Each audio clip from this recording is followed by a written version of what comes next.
Good morning everyone, আশা করি তোমরা সকলেই ভালো আছো।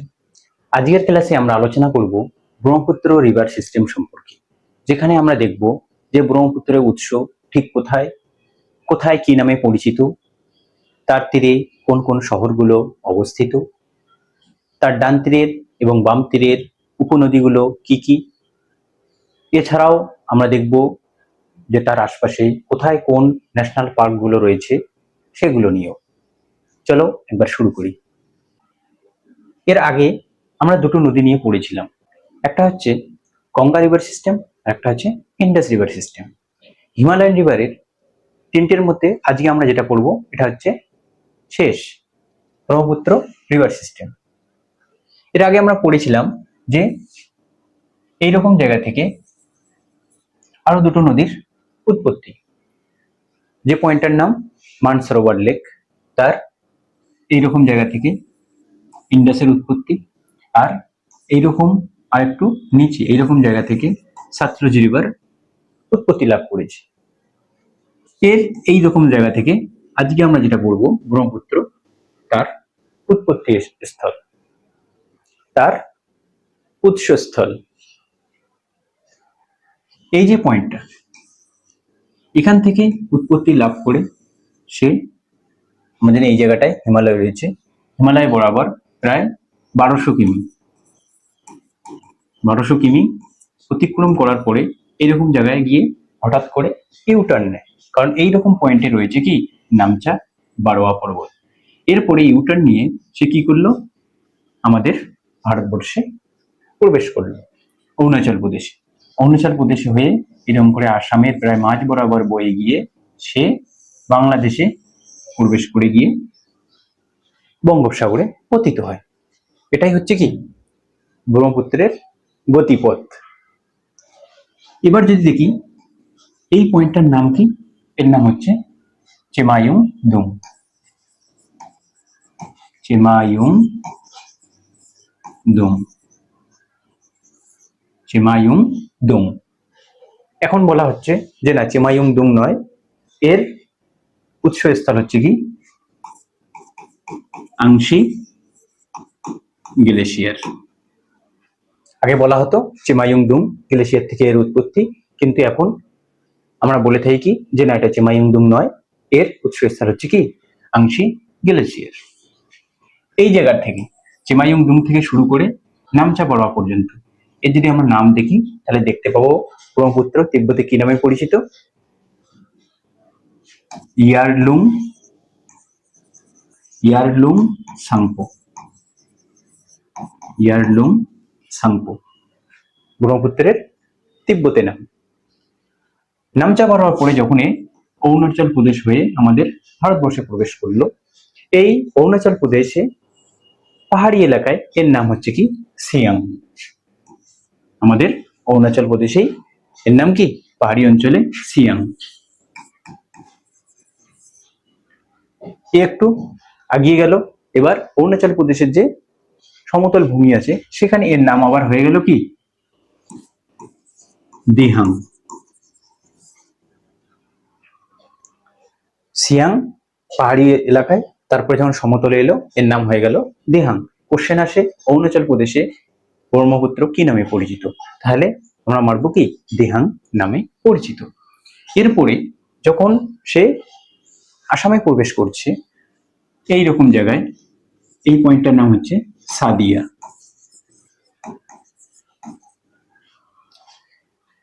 সাদিয়ার কাছে আরো দুটো নদী এসে মিলিত হয়, একটা হচ্ছে এইরকম করে আসবে, এর নাম হচ্ছে দিবাং। এটা ছিল দিহাং, এখানে যেটা আসবে তার নাম হচ্ছে দিবাং।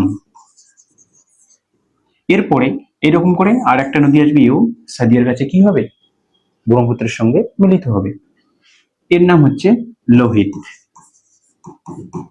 এর নাম হচ্ছে কি লোহিত। তাহলে আমরা কি দেখলাম, একটা হচ্ছে দিবাং, একটা হচ্ছে দিহাং, আর একটা হচ্ছে লোহিত। এই তিনটের মিলিত রূপ হচ্ছে কি ব্রহ্মপুত্র। কোনটা কোনটা, একটা হচ্ছে দিহাং, তারপর একটা হচ্ছে দিবাং, আর একটা হচ্ছে লোহিত। এই তিনটের মিলিত রূপেই হচ্ছে কি ব্রহ্মপুত্র।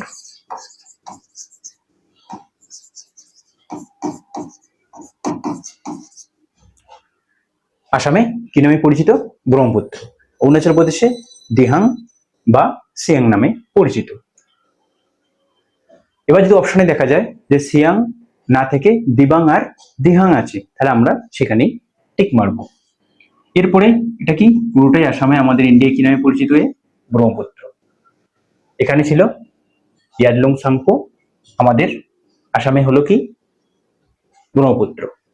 এরপরে ধুবড়ির এখানে গিয়ে এই জায়গায় রয়েছে কি গারো হিল, তার পাশ দিয়ে এরকম করে গিয়ে সে কোথায় প্রবেশ করলো? বাংলাদেশে। বাংলাদেশে যখনই সে প্রবেশ করলো তখনই তার নাম হয়ে গেল কি, এই জায়গাটা তার নাম কি? যমুনা।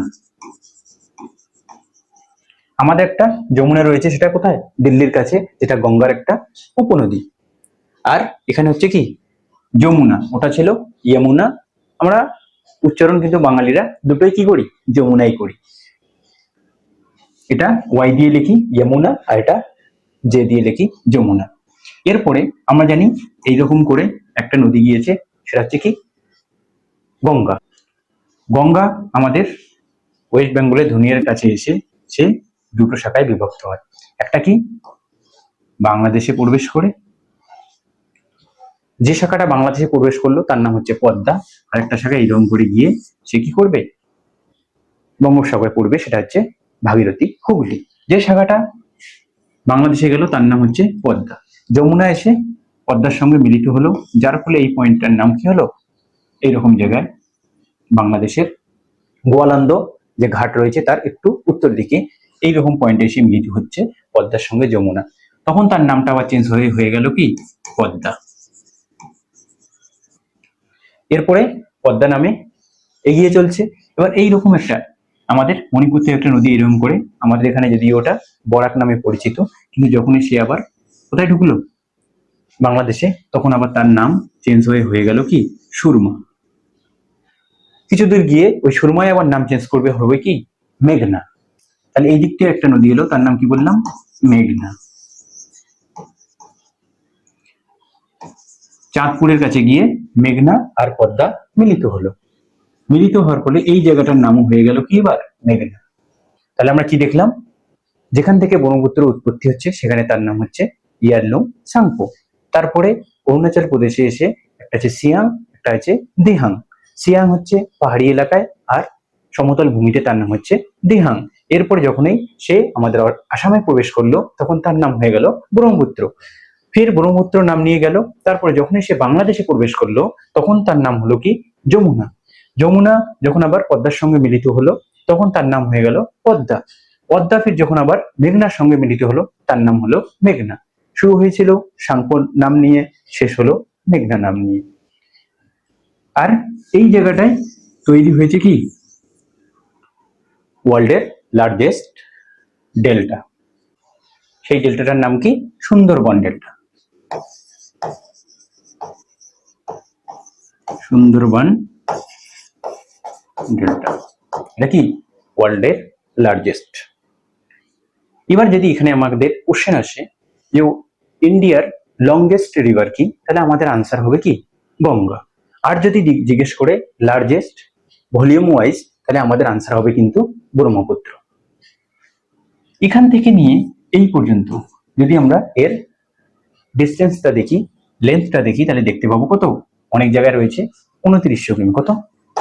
2900 কিমি। যদি আমরা এনসিআরটি হিসেবে দেখি তাহলে দেখবো আমরা 2880 কিমি। তাহলে আমরা কোথায় কি নামে পরিচিত সেটা দেখলাম। এবার আমরা দেখব এই ব্রহ্মপুত্রের নদের তীরে কোন কোন শহরগুলো রয়েছে সেইগুলো। এখান থেকে শুরু করে এই রংগড়ে গিয়ে সে প্রবেশ করলো আসামে। আসামে প্রবেশ করে আসামের মাঝ বরাবর সে চলতে থাকলো, গিয়ে ধুবড়ির কাছে গিয়ে সে কি করলো? বাংলাদেশে প্রবেশ করলো। এই হচ্ছে ব্রহ্মপুত্র। ফার্স্ট যদি আমরা দেখি যে কোন কোন শহরগুলো রয়েছে, তাহলে এইরকম জায়গায় দেখতে পাবো। যে পয়েন্টটা তার নাম হচ্ছে কি, এই পয়েন্টটার নাম হচ্ছে সাদিয়া। এটা একটা আসামের টাউন রয়েছে কি সাদিয়া টাউন। এখানে আরো দুটো নদী এসে মিলিত হবে, যার কারণে এটা ইম্পর্টেন্ট। এখান থেকে একটা আসবে, সেটা হচ্ছে কি দিবাং, আর এই দিক থেকে একটা আসবে, তার নাম হচ্ছে লোহিত। দুটো এসে সাদিয়া টাউনের কাছে এসে কি হচ্ছে, ব্রহ্মপুত্রের সঙ্গে মিলিত হচ্ছে। এরপরে এখানে রয়েছে, এখানে একটা শহর রয়েছে, তার নাম হচ্ছে ডিব্রুগড়। ডিব্রুগড়। সাদিয়ার পর থেকে এই সমতল ভূমিতে আসার পরে ব্রহ্মপুত্র কি করে, চতুর্দিকে ছোটাছুটি শুরু করে। বলা হয় থাকে যে মাঝে মধ্যে যদি আমরা ব্রহ্মপুত্রের চওড়াটা দেখি এইরকম জায়গায়, তাহলে দেখতে পাবো প্রায় 20 কিমি। কত বললাম? 20 কিমি চওড়া হয়ে যায়। ডিব্রুগড় আর লখিমপুর এর মাঝে এখানে অনেক কটা শাখায় বিভক্ত হয়, কিন্তু তার মধ্যে একটা শাখা রয়েছে যেটা কি নামে পরিচিত, লখিমপুর এইরকম জায়গায় রয়েছে,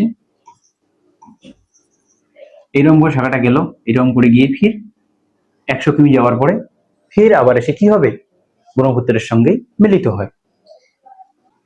ফার্স্টে যদি আমরা দেখি এই শাখাটার নাম কি, এই শাখাটার নাম হচ্ছে খেরকুটিয়া। খেরকুটিয়া। এখান থেকে ডিব্রুগড় আর লখিমপুরের মাঝখান থেকে একটা শাখা বার হলো, আবার এসে কি হলো, ব্রহ্মপুত্রের সঙ্গে মিলিত হলো। এই যে জায়গাটা এখানেই তৈরি হয়েছে ওয়ার্ল্ডের লার্জেস্ট রিভার আইল্যান্ড, যার নাম হচ্ছে কি মাজুলি। দেখি, লার্জেস্ট রিভার আইল্যান্ড।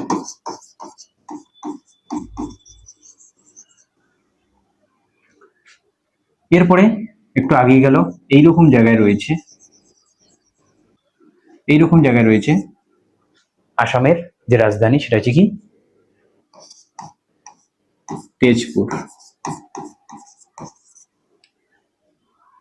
এরপরে যদি আমরা দেখি এইরকম জায়গায় এখানে রয়েছে, এই দিকটা নদী অনেকটা ঘোরাঘুরি করলো, অনেকটা শাখায় বিভক্ত হয়ে যায়, কিন্তু যখন আবার দেখছি আমরা গুয়াহাটির কাছে চলে এলো, এসে হঠাৎ করে ব্রহ্মপুত্র অনেকটা সংকীর্ণ হয়ে পড়ে। তার কারণ হলো এখানে রয়েছে কি শিলং প্লাটিউ।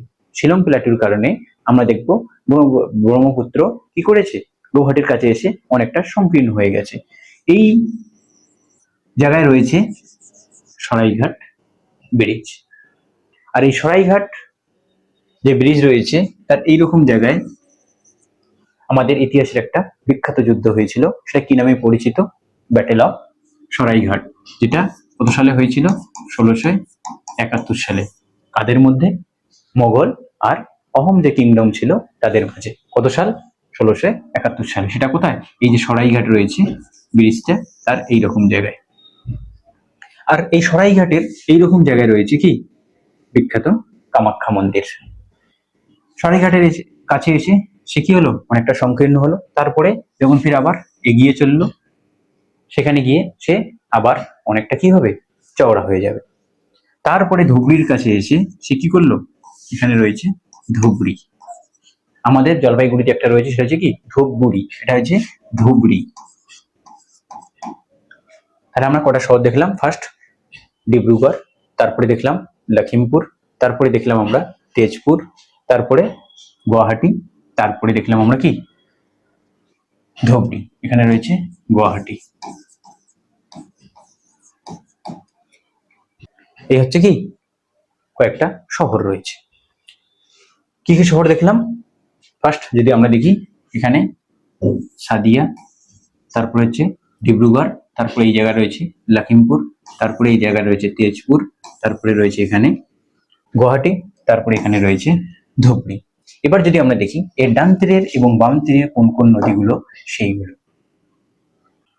এরকম করে, এটা হচ্ছে ব্রহ্মপুত্র। এবার যদি ফার্স্ট আমরা দেখি যে এর ডান তীরের নদীগুলো কোনগুলো, তাহলে ফার্স্ট যেটা দেখতে পারবো সেটা হচ্ছে কি এই জায়গায় রয়েছে হিমালয়। হিমালয়ের এইরকম করে জায়গা থেকে একটা নদীর উৎপত্তি হয়েছে। সে কি করছে, এরকম করে বয়ে এসে, আমরা একটু আগে দেখলাম এরকম করে একটা শাখা বার হয়েছিল, লখিমপুরের কাছে এসে কি হবে, সে ব্রহ্মপুত্রের সঙ্গে মিলিত হবে। এই যে নদীটা, এই নদীটা যদি আমরা নাম দেখি তাহলে কি দেখতে পারবো, সুবাংশিরি। সুবাংশিরি। এর আরেকটা নাম রয়েছে, সেটা কি, গোল্ড রিভার। Gold river. এটাই হচ্ছে কি এর যে কটা উপনদী রয়েছে তার মধ্যে সবচেয়ে বড়, লার্জেস্ট।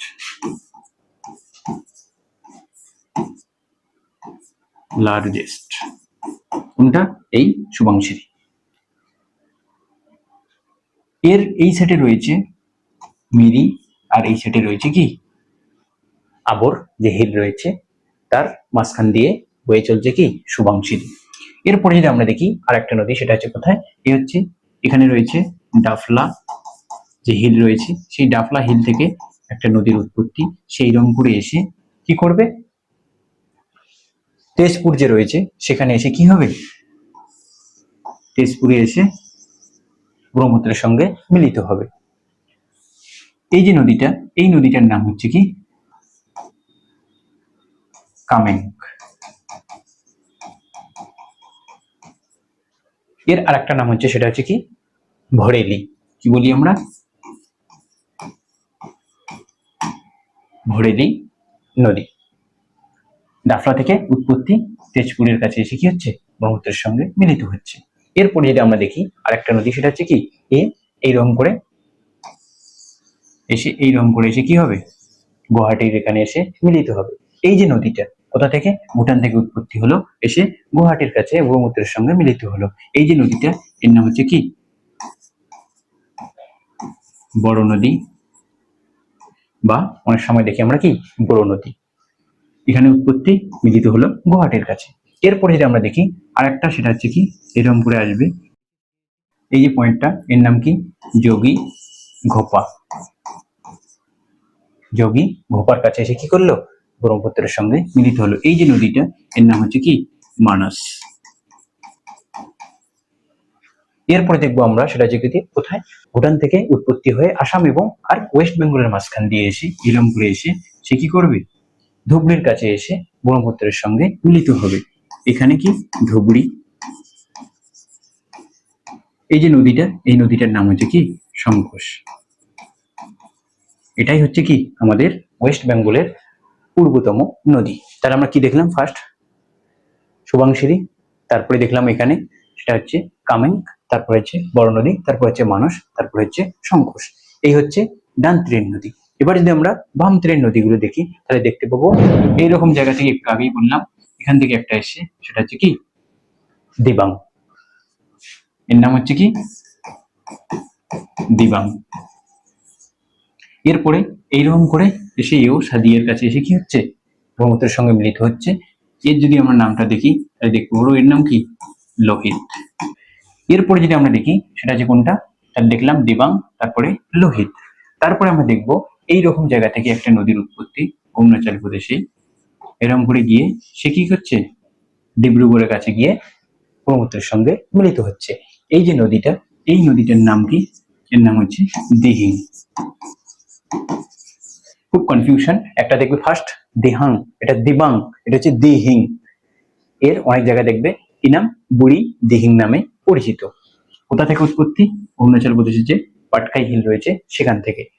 আর এর যদি আমি দেখি দিবাং কোথা থেকে, মিশমি হিল রয়েছে তার পাশ থেকে।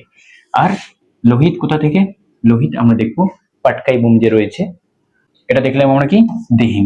এরপর যদি আমরা দেখি সেটা হচ্ছে এরকম জায়গায় রয়েছে নাগাহিল, নাগাহিলের ইস্টার্ন পার্ট থেকে একটা নদীর উৎপত্তি। এই নদীটা গিয়ে আবার কি হচ্ছে, এইরকম করে গিয়ে মিলিত হচ্ছে।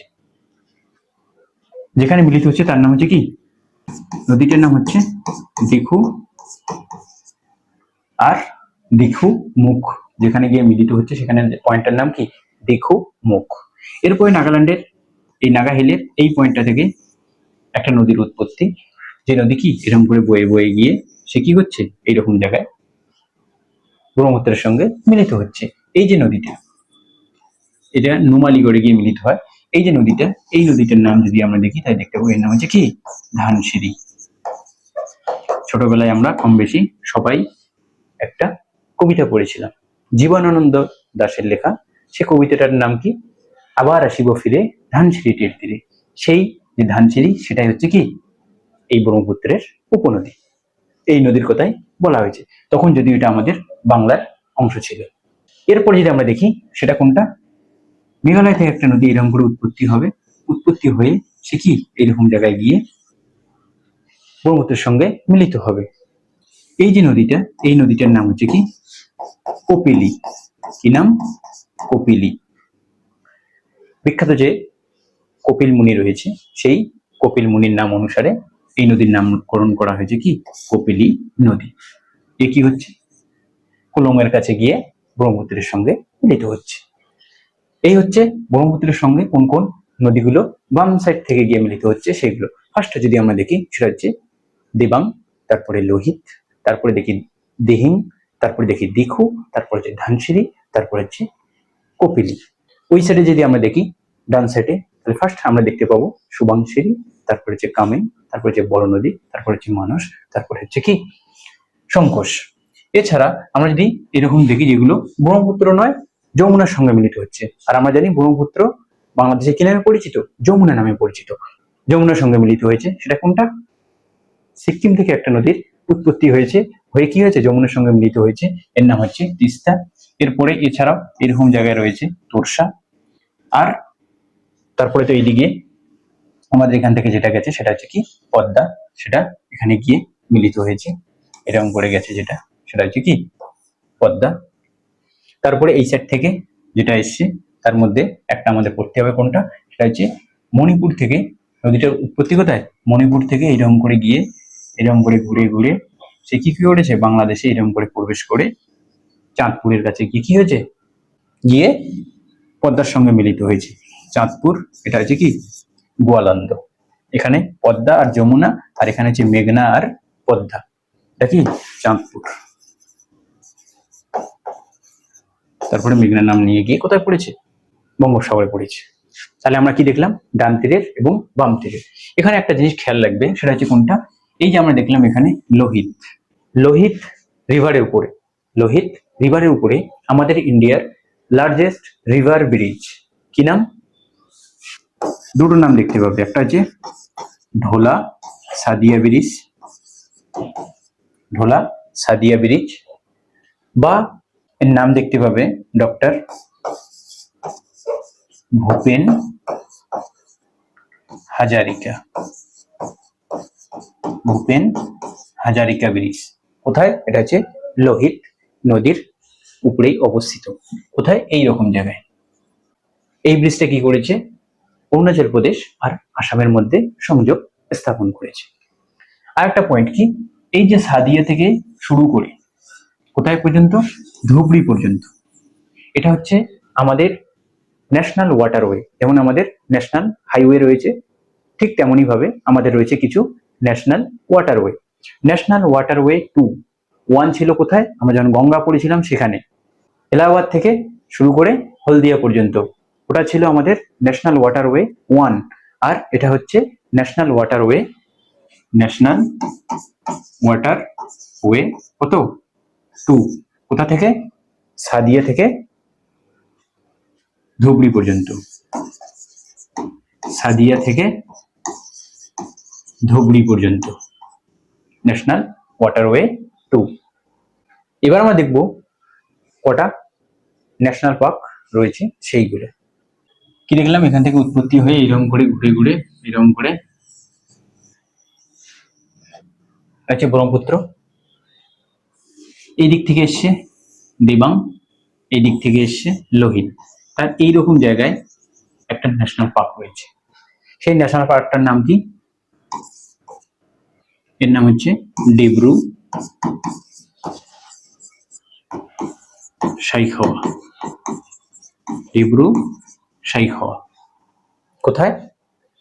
যেখানে এইরকম জায়গায় রয়েছিল কি ভূপেন হাজারিকা ব্রিজ, তার একটু পাশেই রয়েছে কি এইরকম জায়গায় নদীর মাঝখানে যে দ্বীপ রয়েছে, সেই দ্বীপের উপরে রয়েছে কোনটা?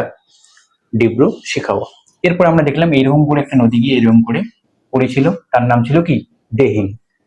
দেহিং রিভারের এইরকম জায়গায় একটা পার্ক রয়েছে, এর নাম যদি আমরা দেখি তাহলে দেখতে পাবো ন্যাশনাল পার্ক রয়েছে, তার নাম কি দেহিং পাটকাই, দেহিং পাটকাই ন্যাশনাল পার্ক। দুটো দেখলাম এখানে, একটা আছে ডিব্রু শিখাওয়া আর একটা আছে দেহিং পাটকাই ন্যাশনাল পার্ক। এরপরে যদি আমরা আসামের যে রাজধানী রয়েছে তেজপুর সেখানে আসি, এরকম জায়গায়, তাহলে এর উপর থেকে একটা নদী এসেছিল, এইরকম করে এসেছিল, সেই নদীটার নাম ছিল কামেং। এই কামেং নদীর এইরকম জায়গায় এখানে একটা পার্ক রয়েছে, তার নাম হচ্ছে নামেরি ন্যাশনাল পার্ক। কি নাম? Nameri, Nameri national park. এরপরে যদি আমরা দেখি এইরকম জায়গায়, এই তেজপুরের আশপাশে এইদিকে আর এইদিকে তিনটে রয়েছে, একটা হচ্ছে নামেরি, এটা হচ্ছে কি Kaziranga national park, Kaziranga national park, Kaziranga national park. এরপর যদি আমরা দেখি এইরকম জায়গায়, এই জায়গায় একটা পার্ক রয়েছে, তার নাম কি ওরাং। কি বললাম? Orang national park. এরই আর একটা নাম কি Rajiv Gandhi national park. Orang national park যে রয়েছে তার আরেকটা নাম হচ্ছে কি রাজীব গান্ধী ন্যাশনাল পার্ক। এরপর আমরা দেখেছি এরকম করে এসে মিলিত হয়েছে কে মানস, এইরকম জায়গায় রয়েছে, তাহলে মানস, মানস ন্যাশনাল পার্ক। এরপর যদি দেখি এরকম করে গিয়েছিল কে সংকোষ, মানস আর সংকোষের মাঝে এইরকম জায়গায় রয়েছে আর একটা, সেটার নাম হচ্ছে কি Raymoni, Raymoni national park, Raymoni national park. তাহলে আমরা দেখলাম টোটাল আসামে কটা 7টা ন্যাশনাল পার্ক রয়েছে। 7টা ন্যাশনাল পার্ক কোথায় কোথায়? 1 নম্বরে ডিব্রু শিখাওয়া, তারপরে দেহিং পাটকাই, তারপরে এখানে এসে 3টে দেখলাম নামেরি, কাজিরাঙ্গা, তারপরে এইদিকে দেখলাম আমরা কি ওরাং ন্যাশনাল পার্ক। এরপরে মানস কি রয়েছে, নদী রয়েছে, তার তীরেই রয়েছে কি মানস ন্যাশনাল পার্ক। এরপরে আমরা এখানে দেখলাম সেটা হচ্ছে কি রায়মনি ন্যাশনাল পার্ক। এই হচ্ছে কি টোটাল 7টা। এরপরে যদি আমরা দেখি আরেকটা এইরকম জায়গায় রয়েছে, সেটা হচ্ছে কি এই যে দেহিং নদী রয়েছে তার পাশেই, তার নাম ছিল কি নামদাফা, নামদাফা। এটা কিন্তু কোথায় নামদাফা ন্যাশনাল পার্ক? এটা কিন্তু অরুণাচল প্রদেশ। বাকিগুলো ছিল সবকটাই আমরা কোথায় দেখলাম আসামে, নামদাফাটা কোথায় সেটা অরুণাচল প্রদেশে। তাহলে আজকে এই পর্যন্তই, এরপরের দিন তোমাদের সঙ্গে দেখা হবে আবার একটা নতুন টপিক নিয়ে। ওকে, গুড বাই।